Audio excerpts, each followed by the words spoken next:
in Revelation chapter 6. Last week we started introducing the sealed book, and it was at the right hand of God. And we talked about how that signifies power. And then the book, which should be translated scroll instead, so the seven seals. And we talked about how Roman documents always carried seven seals, and Hebrew documents of great importance would have multiple seals as well. And they were sad because they couldn't find someone who was able to open it, but luckily the Lion of tribe of Judah, Lamb of God, was indeed worthy. And now this week he's gonna open it. And the seals basically begins I can't really say begins the great horrible stuff happening, because the first one's not in itself terrible, but its results builds upon each other. There are two different views, and actually there's several different views, but two major ones.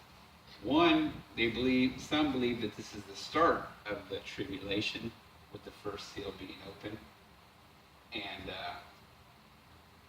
the others believe that the Great Tribulation begins whenever the last seal is opened before the seventh, the sixth seal before the seventh, because it talks about the great day of Jacob. And depending on, remember when we talked about the pre-trib, post-trib, mid-trib, and all the other things such as preterists and all that, depending on which side of the fence you're on, I personally think the Great Tribulation starts at that sixth seal when it says the great day, because we know the great day to be in Daniel and Ezekiel and all that, to be speaking of the tribulation. But that's not to take away these seals. There's going to be a great deal of tribulation, and there's going to be a lot of death and destruction. But the coming, it's going to get worse.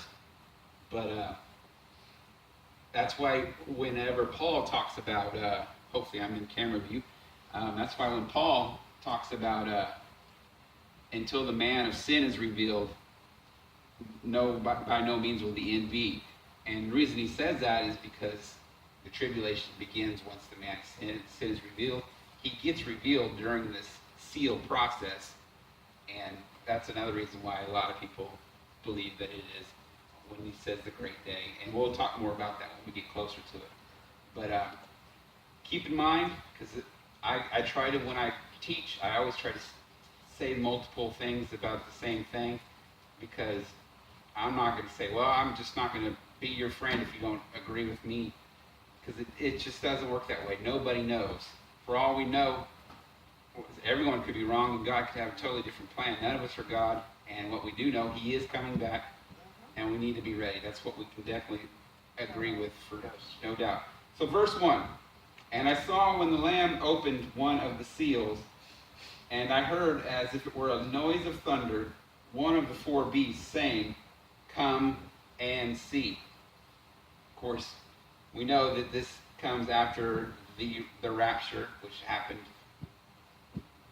chapter 4. But the time between the rapture and the time of the opening of the seals to the time of the great day, we don't know what kind of time frame goes there, because God's timing is never our timing. It could be hundreds of years, it could be 5 years, it could be 5 minutes. We just don't know. But what we do know is there's certain things to happen on God's calendar. There's going to be a rapture, there's going to be a tribulation, there's going to be a second coming where we come with Him, conquer sin in Hades, and then there's great white throne judgment. There's going to be the judgment seat of Christ, and there's going to be the millennial reign, and at the end of the millennial reign there will be a unleashing of Satan to tempt those who grew up in the millennium reign, and basically put it into it all. So those things we know happen. The time frame in which they happen, there's no clock at which we can say, well, we know on October 6th this is going to happen. If anybody ever tries to date anything, they're crazy. There is no special mathematical formula in the Bible. There's no hidden messages. It is plain talk. God tells you one. There's imagery, but there is no If you take the third word, the whole code, Bible code thing, you might have seen that. That's hokum. Because it's God is going to reveal what he wants you to reveal, and what doesn't need to be revealed to a certain time, he will keep hidden. He's not going to make it where man can figure it out, because then he didn't do a very good job hiding it. So, that being said, the first seal is open. The beast says, come and see. So Christ, the crucified lamb, was the only one worthy to open the seals. And the seal, remember we talked about last week, that the scroll is the title deed to the universe. And he's slowly undoing it, because a lot of people talk about the war between heaven and hell for the earth. It pretty much is much more than that. And a lot of people say that God gave Satan the deed to the earth because he calls him the prince and power of the air. God has the deed. He just allows. Take the instance of Job. Satan, where have you been? I've been roaming to and fro upon the earth. If God wanted to go, shut up, he could. And there lies the thing. The deed to the universe is in his hands, and he's now turning it over to the one who is worthy, Jesus Christ, who is God as well. And as he's unleashing these seals, because God has held back his judgment for so long, it is then it starts to open up. And then the bowls are opened up, and it gets progressively worse. And so Christ finally unleashes the first seal, the title deed to the universe. Each seal will, once being broken, unleashes a demonstration of God's judgment on the earth and brings tribulation, or as some believe, brings the start of the Great Tribulation. And eventually the seventh seal contains the seven bowls that we'll talk about in the future as well. The voice that we hear comes from one of the creatures we talked about. Those are the cherubims in which guards the throne room of heaven. He tells John to come and see. Why? Because God wants John to see what is going to happen. He doesn't want John to be so fearful as to not go. So the cherubim, the living creature, says, come and see, look what's happening. He also wants to see the destruction and stuff that is taking place. Well, this first seal, not a lot of destruction, but he wants to see exactly how people respond. But we don't know how long it will be between the rapture and this first seal opening. Verse 2, and I saw, and behold, a white horse, and he who sat on him had a bow, and a crown was given unto him, and he went forth conquering and to conquer. So, number one horse, or number one seal, person on the white horse. Sometimes people try to say Christ is on the white horse and all that.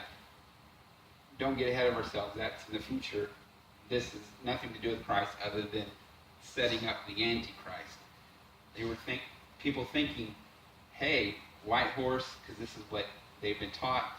This has got to be Christ. And so this is one of the reasons why they're so quick to accept in various things. But the white horse, that represents a time of world peace. So the first seal brings world peace, but it is a false peace.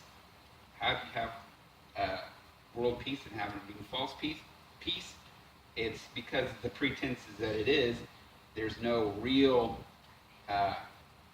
false peace is not true peace. True peace is when God finally returns. We don't have peace now, even though two people put John Hancock's on a ceasefire. Is there peace? No.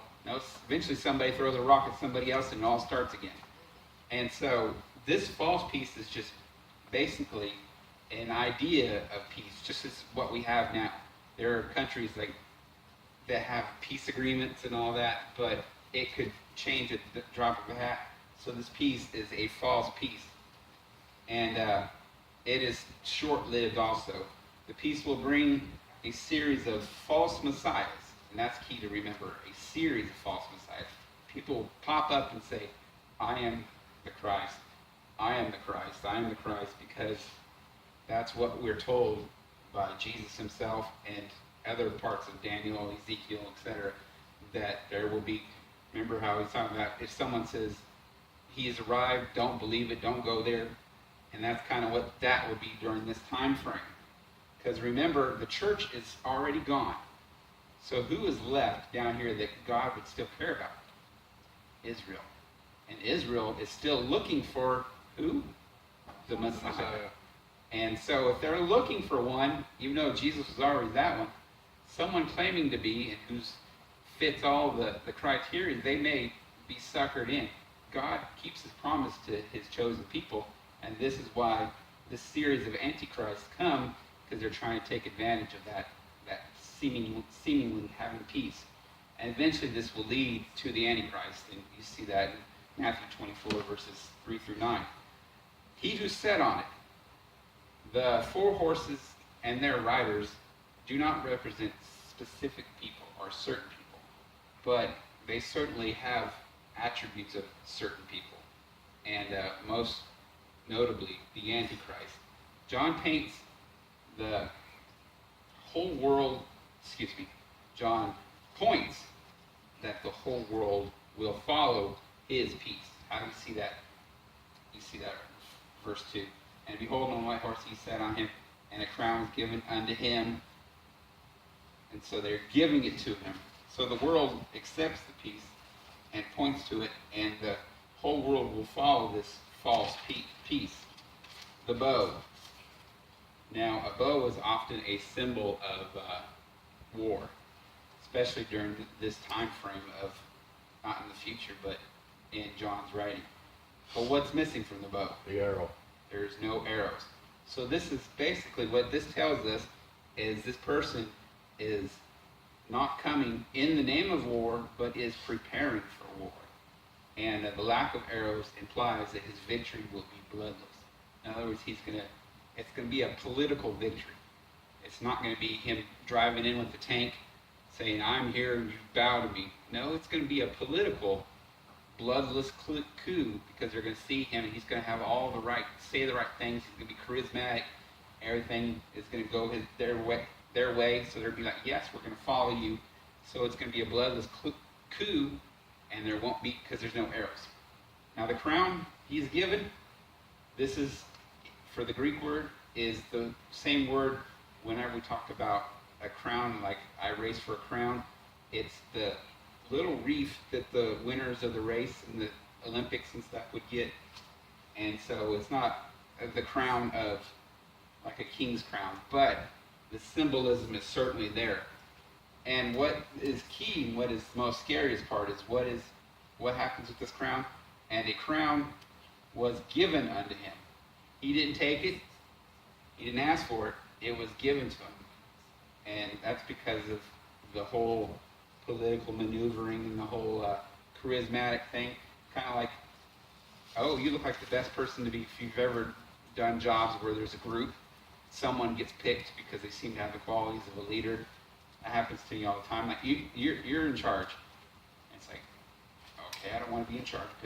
And that's what they're doing with this guy. But he wants it. But if he just takes it by force, he won't look like a Messiah, then he'll look like a Conqueror. Tyrant. And so they don't want that. So the crown is given to him, and again, this speaks to he's going to conquer and go forth conquering and conquer in bloodless victories. 6:3. And when he, speaking of Christ, had opened the second seal, I heard the second beast say, come and see. So, same thing as the other verse. He wants to make sure John sees what has taken place. Verse 4, and there went out another horse that was red, and power was given to him who sat thereon to take peace from the earth, that they should kill one another, and there was given unto him a great sword. So the second horse is fiery red, it's often a symbol of war and blood. His weapon, the great sword, God allows this rider to invoke worldwide war. Violence and slaughter will be commonplace. I mean, if you look at the world today, it's pretty bad. How many wars and people being slaughtered? It's going to be hundreds and hundreds of times worse. And coming right after the white horse of peace, people are going to be like, I don't have to lock my car anymore. Well, you're in deep trouble now. And what happens with peace? What happens when you feel safe? What do you usually do? Let your guard down. You let your guard down. And so how much easier is it for the old ploy, the Trojan horse? Well, this Trojan horse is red. It gets in there, and they're enjoying this peace. And the next one, God allows it to just destroy everything. And violence and war, brutal viciousness, all of it is going to take place. And this great sword will, I'm trying to read my notes and do two things at once, but this proclaims the fact that more people will be killed during the time of the Great Tribulation than any other similar time frame in history. And so that's, of course, how we play when the tribulation is. And a lot of people are going to die. Third seal. Number 5. And when he had opened the third seal, I heard the third beast say, "Come and see."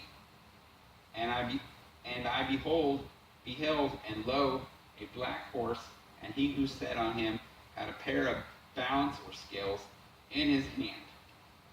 So we've had white, we have had red, now we have black.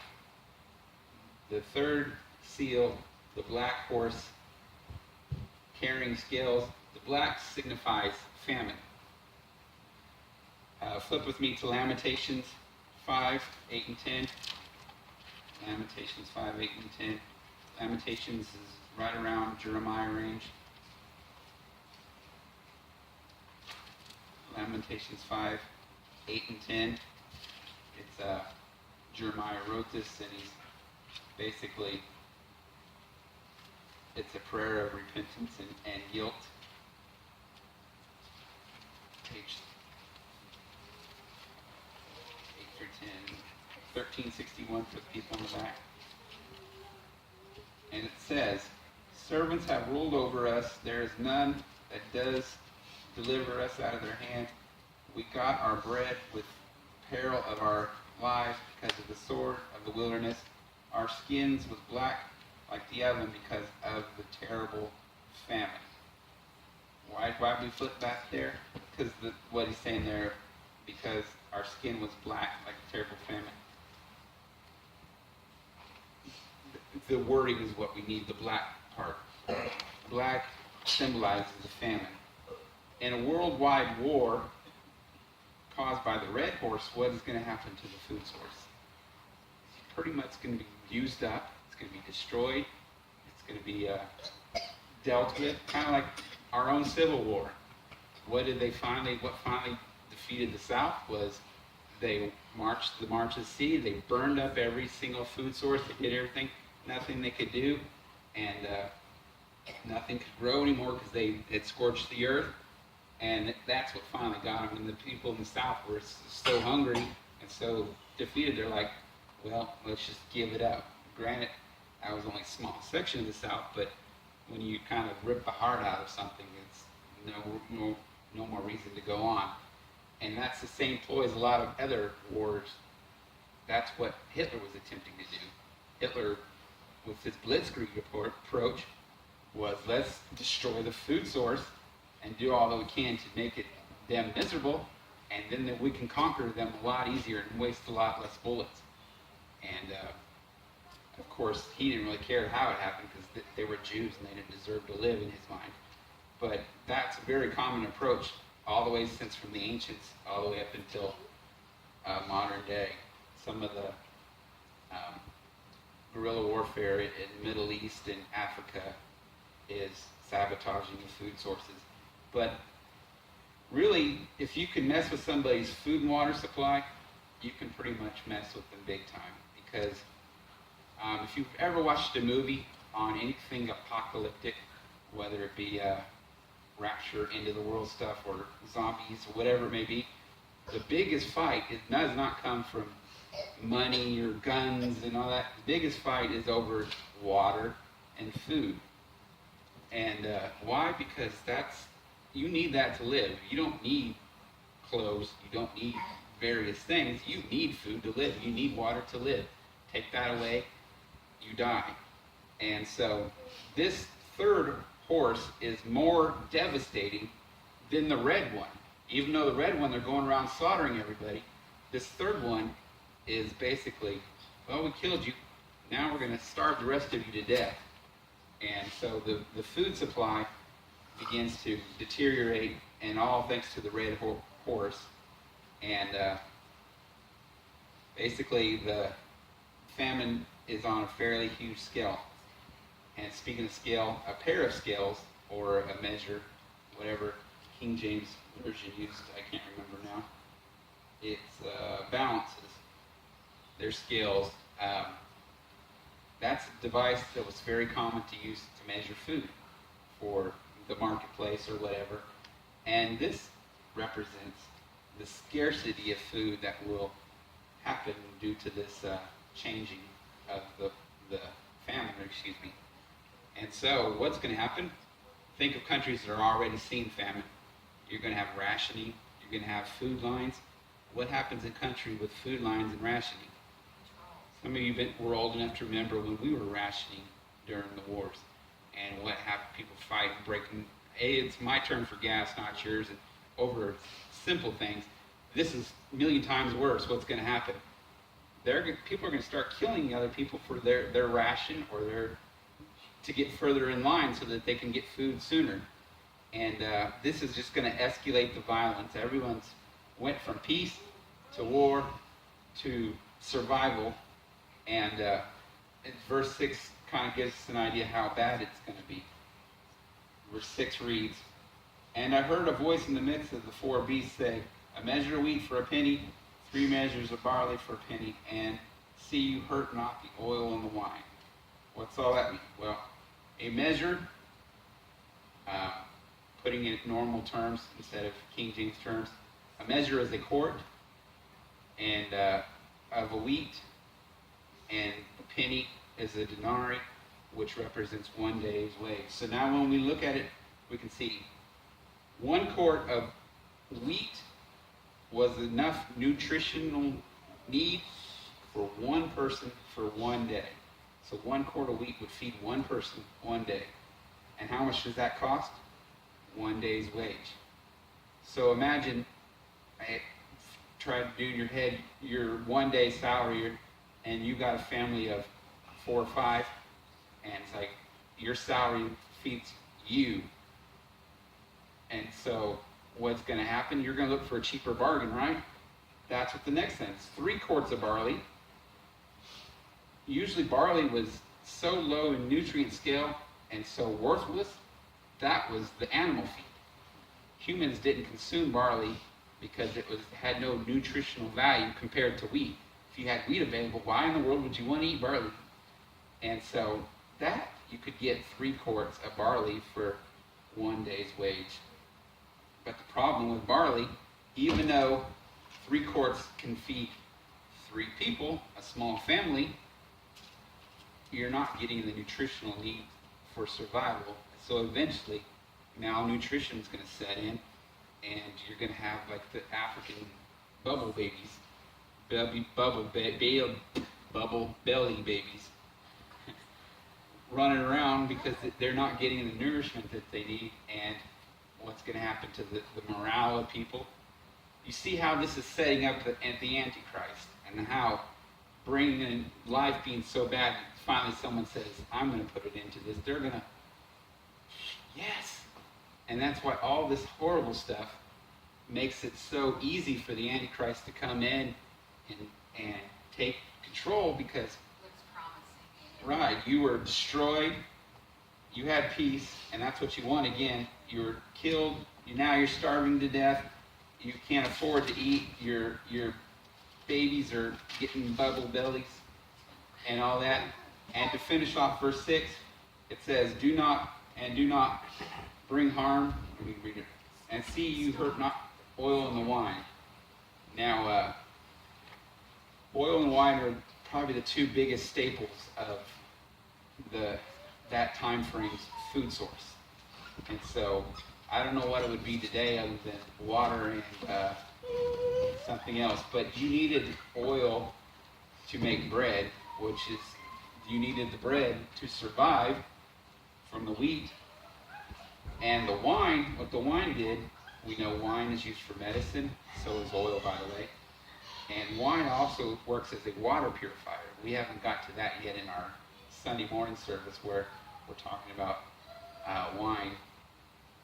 But wine served as a water purifier. And remember, from Sunday morning service, what we talked about was they always mix 3-to-1 ratio. 3 quarts of water for 1 quart of wine to dilute it, thus taking any kind of alcohol effect possible from it, and thereby purifying the water that they needed to purify and drink it without getting drunk.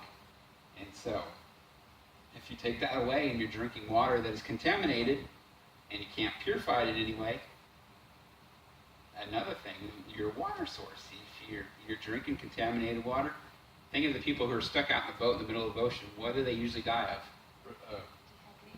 Because they drink the seawater and it sucks everything out of them because it's salt content, and they die because they drink whatever they can. You're better off drinking your own urine. Eventually, if you're not producing enough, you're not going to have enough to even drink your own urine, but urine is 10 times better than seawater because at least it won't kill you. It may not taste very good going down, but you would survive much longer until you could no longer pee. But that's more stuff setting up this Antichrist. Verse 7. It says, "And when he had opened the 4th seal, I heard the voice of the 4th beast say, 'Come and see.'" And of course, like the other ones, again, it's presenting the horrors of unrepresented proportions. It's just horrible, horrible, horrible. And we know this is the horrors of tribulation. Whether it's the Great Tribulation or tribulation period, that's irrelevant. We know life stinks. And by the beast saying it's continuing. If I was John, I'd be like, what more can you do to these people?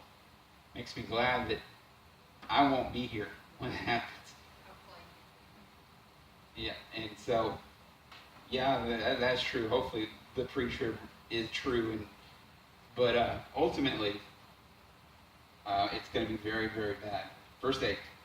"And I looked, and behold, a pale horse, and his name that sat on him was Death, and hell followed him."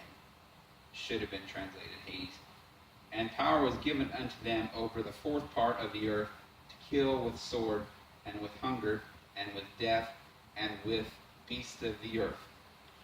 Well, this 4th one seems to be all of the other ones combined. So you're thinking like, I might get out of this, and then you get another round of it. It's kind of basically, have you ever thought, is it ever going to get better? The rain. And or if you've ever been in so much pain in your life that it just keeps getting worse and worse, and you're almost asking for death just to feel passing one of your stones. Is this going to get better eventually? And finally the thing will pop out and you'll be like, we're back. Yeah, You've said that recently, Kathy. it's like you almost wish for the sweet mercy of death, just not.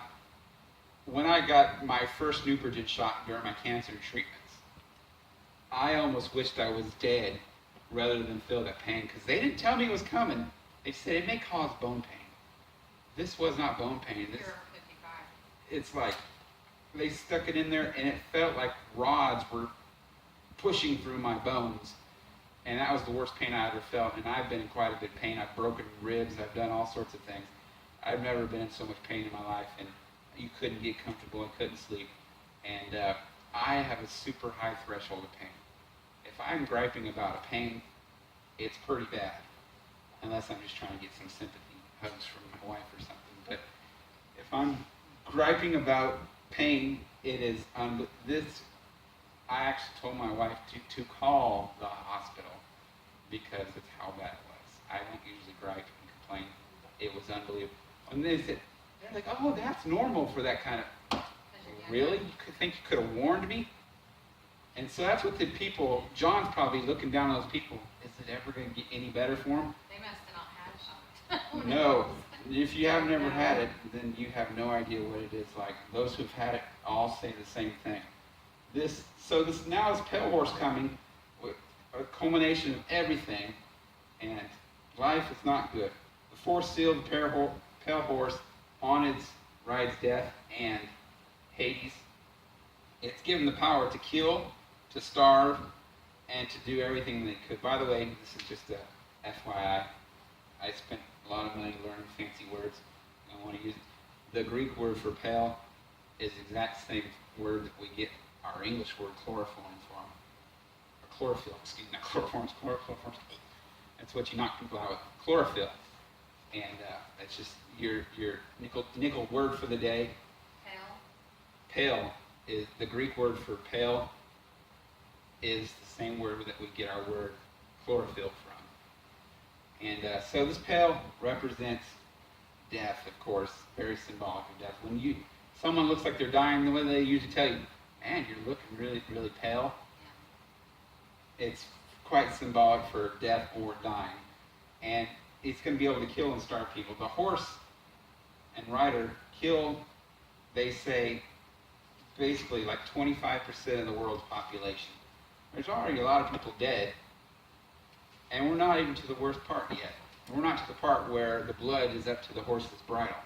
We're still a little bit from that. So, but if all these people died, and death in Hades kills 25% more. And by the way, the reason I say Hades is that's what it should be translated. Hell is the future place. Hades is what they call the place of the dead. And so like when we die, you either go in Sheol or you go to Hades. There's not a hell right The hell that we know of, fire and brimstone, eternal damnation, that is a future thing. We'll get to that next year or the year after. But that's down the road, and we'll discuss it more. But Hades, the place of the dead, and in Greek mythology, I believe Hades is Greek.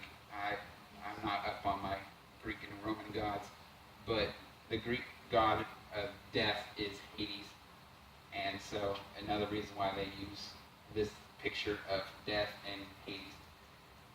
And they will also do all this, and eventually this also gives an incredible picture of, by using the term death and Hades, those who die during this time, more than likely hell is going to be their future resting place.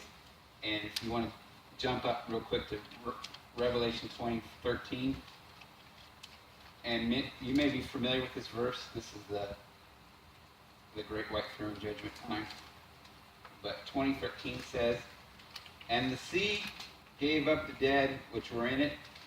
That sea is Hades. "And death and hell," or Hades, "delivered up the death which were in them." And so if you put it in context, death and Hades are here killing people. Death and Hades give up who they have killed. That is why I make the educated assumption that those who die during hell and or Hades and death's attack, most of them will be the same ones that are given up in Revelation 20:13 to be judged. And they are judged according to their works, which are not accepting Christ, and they will unfortunately not have a good eternal resting place. Verse 9. "When he, Christ, had opened the fifth seal, I saw under the altar the souls of them who were slain, and the word of God, and for the testimony which they held." So, no more horses, no more horsemen. Now we're going to kind of see what's happening as a result of the horse and people. So, this fifth seal, first thing we see is he saw under the altar. This is speaking to the altar of incense. I wish I would have had time to teach the whole entire tabernacle system and talk about the altar showbread, altar of incense, all these things, because they're all very significant. They all point to Christ, and they all play very significant roles in the end times. But as they do pop up, I will make mention of them. If you're a hungry beaver, go back in the Old Testament and look at the different things. But altar of incense is probably what they're referring to. Is that something John saw? He actually saw an altar. Yes, He saw this they, when he was having this they were vision. under the altar. Who was this? The souls. These are martyrs. I haven't got there yet. Okay. But the reason they think of that, because our prayers are sent up to heaven like an aroma, same as the altar of incense. Is there a scripture for that? About it being a sweet aroma to God? Yes. Okay. There's multiple times of that. And so the reason we say altar of incense, because in the Old Testament sacrificial temple, the altar of incense was the prayers of mercy and grace for the people. And they didn't go into the Holy of Holies but one time a year, but they would do it and they would send it, blow it into the Holy of Holies from the altar of incense into God, so that it could go up to him. Because they're only allowed to go into the Holy of Holies on Yom Kippur. The priest. The priest could only do that. Yeah, and then they only went into the Holy of Holies once. Right. And that was to offer up the sacrifice for the year's sins. But the altar of incense was a 2 times a day, I believe, event in the sacrificial system. They would send prayers and for mercy and grace for their daily shortcomings, if you will. And it's very much speaks to Christ, and also speaks to the importance of prayer, daily prayer. And that's what this 5th seal kind of represents. The seal shows the power of the prayers of the saints, and how during this part of the tribulation, God also is showing his judgment, but at the same time showing his mercy. And these saints, what are they wanting? They're wanting to, you kind of see it, verse 10. Let's go ahead and read that real quick. And they cried with a loud voice, saying, How long, O holy and true, do you not judge and avenge our blood on them who dwell on the earth? We'll come back to deal with 10 in a second. They're like, more judgment. We just had 4 seals, 3 of them are horrible. They're wanting more. How much more will you do? These people are the martyrs, all of them who were what? They were slain for the word of God and for the testimony which they held. So every martyr from Jesus all the way, and I truly believe the ones pre-Jesus are also there. People like Stephen and things that, not Stephen. Well, he was a martyr too. Yeah, but he's post-Jesus. There's others pre-Jesus, but the Old Testament ones, I think they too will be there. But they're there asking for vengeance because they were killed for trusting and believing in him. But they were killed for the word of God and testimony of which they held, and also saints that were martyred during this period that we've already seen. There are going to be people realize, hey, I missed the rapture, I screwed up, and they're going to get their act together and accept what Christ did for them. Because there's going to be people, there's going to be a lot of preachers. Good thing for internet. Think about that, because Yeah. you're going to have a lot of video on there. Yeah, they're going to be able to look at it, but I'm pretty sure they're going to get that stuff down pretty darn quick. But ultimately, people are going to get saved during that. And I think these are the ones that are actually the most agitated and wanting vengeance. This is just me thinking. Yeah. I can't say because there's not in the verse, but I'm guessing the ones that are complaining the most, ones who just got there and were killed because of death and Hades. And That kind of reminds you of the scripture where it talks about parable about people earning the same amount of wage yes, come in later right. as versus the guy that earned it starting in the morning. The ones in the evening the ones in the morning are complaining more. Why are they Yes. earning the same amount of wage? And that's what they agreed on. Yeah. But yeah, that could Kind of certainly be. But comparison. I think this is all part of ultimately God's plan. In verse 10, this is where they're saying that how long will you wait, O Lord? This verse provides a great example of how powerful their prayer was, even though it's more about revenge, it's also about redemption and the defeat of sin. Why? Because they know once Christ comes back, what happens? Death is defeated.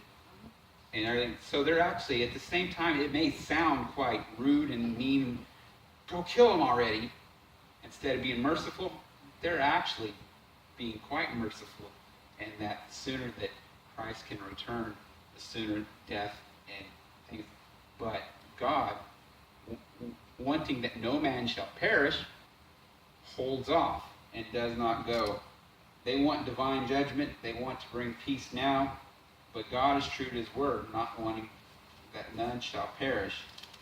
And so, verse 11 says, the white robes, they're talking about, and white robes were given unto every one of them, and it was said unto them that they should rest for a little season until their fellow servants, also their brethren, who should be killed as they were, should be fulfilled. Basically, what it's saying is they will have to, wait till the conclusion of the Great Tribulation before they final judgment, because God wishes. The white robes, we all know that's very important. I mention it all the time. White is a proclamation of their righteousness before God. When we become Christian, we get the white robe, not for anything that we did, but this is like the songs we sing about. His blood will make us white as snow. That's exactly the point right there. And we'll get the white robe. God tells them that they'll have to wait till the end of the tribulation, and then will come the end of death, and sin will finally be defeated. This, of course, shows God's mercy, grace, and love. That he doesn't say, okay. And the fact that he hasn't came back now also shows a lot of the grace and mercy that God has. If he came back now, I know a lot of people, family-wise, that would not make it.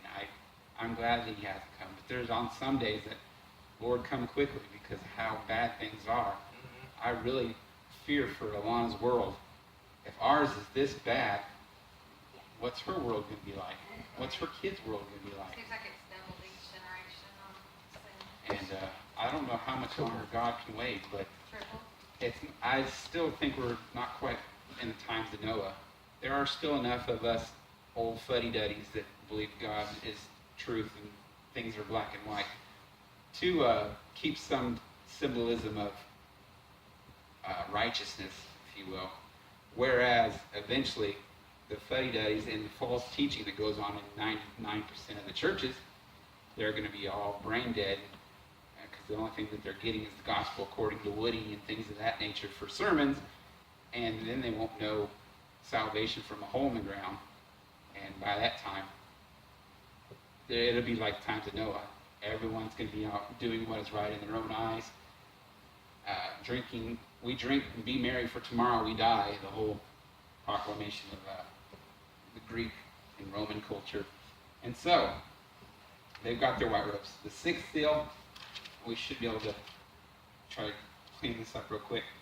Sixth seal, cosmic disturbances. The seal's broken. Let's read it. And I beheld when he, Christ, had opened the sixth seal, and lo, there was a great earthquake, and the sun became black as sackcloth, as hair, and the moon became as blood. Let me just stick to it so I can get through it quick and not chase the bunny rabbits that I really want to. Do it? You don't want to wait too much. It's got, you've got 5 verses. We'll Sure? see. We'll see. Okay. So, first thing we see, great earthquakes. Now we've seen quite a few great earthquakes, but what do we always hear from the scientists? Well, we haven't seen the big one yet. We haven't seen the big one yet. I don't want to see the big one. Even the ones that 9 or 10 pointers that they think is not going to be nothing compared to this one. This great earthquake, what's going to happen, God is going to shake every fault in the world. There are a lot of faults, even ones that are deeply buried, like even here, because there's tons of caves and stuff under most of Missouri. The fault lines are miles and miles and miles deep, where in California, where I lived, they were just a couple miles in the surface, and every time somebody hiccuped, the whole place shaked. But imagine those, everything. So you're going to have tsunamis out, everything. It's not going to be good. So while we're seeing tons of earthquakes, the big one is coming. And when all these earthquakes and stuff will fall, and these all play together. They all go together with all these different disturbances. And the sun will become black as sackcloth. Did I miss one yet? Okay, the sun. Why would the sun come? What happens with earthquakes? You guys lived in California long enough. Fire, dust. What happens? It goes there. What else happens with a lot of earthquakes? If you've ever lived next to one of these boogers, most of them are in places like Hawaii and Japan, but we have some here. Buildings come down? No, volcanic eruption. Yeah. Earthquakes trigger volcanic eruption, and so more ash. Yeah. So why then would the sun go black as sackcloth? There's going to be so much dust and ash and everything from the destruction. I mean, we're talking. I don't know if you remember, like out there with all the wildfires in California, Arizona, Nevada, all the wildfires they get almost yearly. How black it gets. Or if you've ever driven over the Grapevine in California, Very hazy. and you look and there's good old Los Angeles, San Fernando Valley in all its glory, and it looks like nothing but a big haze. That's pretty much you're going to wonder where the sun is because of how much, because everything in the entire world is going to be destroyed. And that's why it's going to be black as sackcloth. And then the moon, like blood, it doesn't mean it literally becomes blood, but it's going to be red like blood. And basically it will look like this way because also, just as during the day, what happens at night, same thing. The dust and stuff begins to give a reddish tint from all the fires that are taking place, all the volcanic ash. And so that is why the moon is like blood and the sun is like sackcloth. Verse 13. And the stars of heaven fell unto earth, and even as a fig tree casts her untimely figs when she is shaken of a mighty wind. When meteors hit, it does cause an atmospheric shift, which causes more winds. Everything that we have, it's the butterfly effect. I don't go that severe, but something can't happen here that, weather-wise, it isn't felt other places. That's how our weather works. When you have shifts and changes in directions of winds, suddenly you get a circular direction in the wind. What happens? We get a tornado. It all had place. So these meteor crashing in causes wind and all that. So all this plays in together. So the meteor showers dropping rocks on towns, cities. They've already war, famine, more famine, great earthquake. Now they're getting hit in the head by rocks. If you're not wishing for death already, I don't know. I'm surprised people are even still alive, to be honest. The idea of fig speaks more scarcity of food. Nothing's going to grow. If you ever think of all the hailstorms, what happens to a lot of people's gardens during hailstorms? They don't produce anything from that. Why? Because it gets bombarded. Imagine meteors instead of hailstones. There's not going to be much food. There already is not much food. And so you can see how all this brings more and more. And I'm sure meteor crashes are going to cause more earthquakes. And eventually it's going to shift. And you're not going to see probably no more Hawaii, no more Samoa. All these places are going to be underwater. California will probably be underwater. It's going to be not a worldwide flood because God promised that He won't do that again, but a great deal. Another reason why we know it's not worldwide flooding is because there are still people around. In verse 15, and the kings of the earth and the great men, did I miss 14? Oh, let's go back to 14. And the heaven departed as a scroll when it was rolled together. I just forgot to mention, that's the shifting of the earth that gets rid of most of the islands are going to disappear, half the thing. The shifting, kind of like what happened in the beginning. Some people don't believe this, I have to be one of them. I think all the continents were once together, and God caused a great shift. When he changed the languages, he caused a great shift so man could no longer collaborate. And that's how you get Asian-looking people in North America, and you get different things, and finding critters that don't belong in one area. God caused a great shift. He's going to do it again, and you're going to see great catastrophe. Now, 15. And the kings of the earth, and the great men, and the rich men, and the chief captains, and mighty men, and every bondman, and every free man, hid themselves in the dens and in the rocks of the mountains. A lot good that's going to do. I don't think I would want to be in a mountain when everything's being shook and shaken. Because what did 14 say? Every mountain and island were moved out of their places. So do you want to be in a den in a mountain when that's... Have you ever been through I-10 in Arizona? Across Arizona on I-10? Not in a long time, but I know It looks like every single one of those rocks were just barely placed. Yes. It's like that in I don't think I want to be New there Mexico. Right. So, all this is happening, but what the whole point of this verse is, men will try their best but will fail to hide from the judgment of God. And that's why it says kings, presidents, secretaries of state, all these people won't be able to hide. The great man, your basketball stars, they're going to, all these people, these strong people that think, hey, nothing's going to happen to me. Everybody will try to hide. They will not find any respite from the judgment of God. Verse 16, and said to the mountains and rocks, fall on us and hide us from the face of him who sits on the throne. Fall on us. Now, remember that's what I said, I'm surprised they haven't wished for death. Now they're wishing for death. And so, they're saying, but here, what's important about this verse, for the first time, they recognize the source of their grief.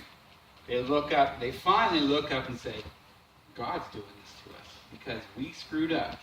So now they're asking for mercy of quick death. But he doesn't give them quick death.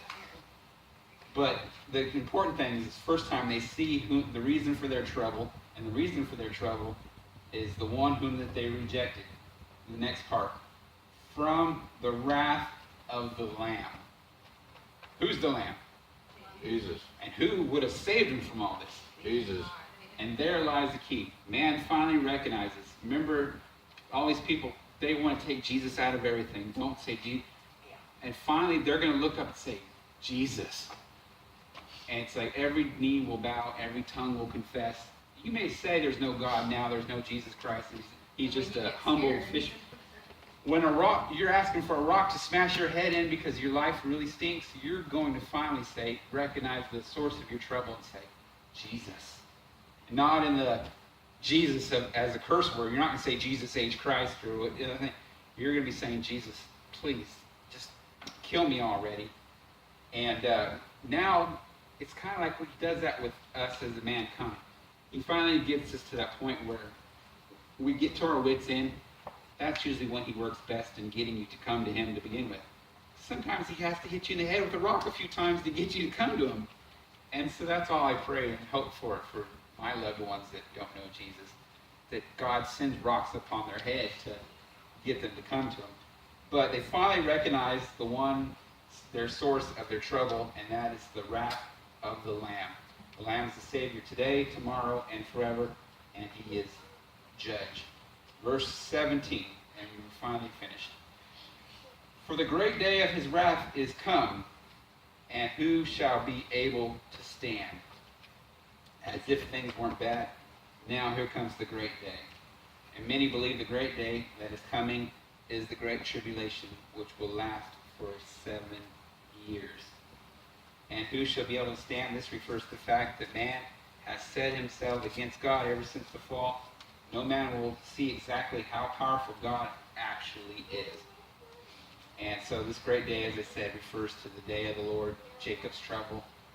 Whether you believe this is just now starting the tribulation, whether you believe it's already happening, you can't deny tribulation has already taken place, and you can't deny it's going to get worse. I still want to be here. We haven't even got to the seventh seal yet, and in the seventh seal, and it'll be 2 weeks before we get to the seventh seal, is the 7 bowls, and the 7 bowls are no bueno either. So it's we have a lot to look forward to. So we'll pick it up next week. If want to stop the video there, but